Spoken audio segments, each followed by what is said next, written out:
మీరు 15 లక్షలు లోన్ తీసుకొని కార్ తీసుకోవాలనుకుంటున్నారా? అయితే నా దగ్గర బెటర్ ఆప్షన్ ఉంది. ఫస్ట్ నేనైతే ఎక్స్ప్లెయిన్ చేస్తాను చూడండి.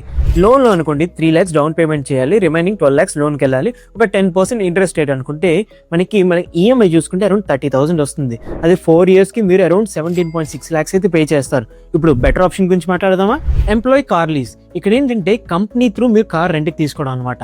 అండ్ ఈ లీజింగ్ పీరియడ్ అయిన తర్వాత మీరు కార్ వాల్యూలో 5% పే చేస్తే చాలు, ఆ కార్ మీద అయిపోతుంది. 10% ఇంట్రెస్ట్ రేట్ కి మనకి లీజ్ పీరియడ్ 4 years అంటే మీ మంత్లీ కాస్ట్ వచ్చేసి అరౌండ్ 36,250 వస్తుంది. అండ్ మీకు ఇయర్లీ చూసుకుంటే అరౌండ్ 4.35 lakhs వస్తుంది. అదే కార్ లోన్ లో తీసుకుంటే 30,000 కదా మంత్లీ ఈఎంఐ, ఇక్కడ 36,000 వస్తుంది. ఇదేలా బెటర్ ఆప్షన్ అని అనుకుంటున్నారా? చెప్తా వినండి. మనకి ఇక్కడ కార్ లీజ్ లో మనకి fuel cost, maintenance cost, driver salary అన్ని కంపెనీ నుంచి వస్తాయి. అది కూడా మీ బిఫోర్ టాక్సేషన్ అనమాట. ఇక్కడ లీజింగ్ పాలసీలో ఏమవుతుందంటే మనకి ఫ్యూయల్, మెయింటెనెన్స్ కాస్ట్, అలాగే డ్రైవర్ సాలరీ ఎంప్లాయర్ తరపు నుంచి వస్తుంది. అది కూడా కంప్లీట్లీ ట్యాక్స్ ఫ్రీ.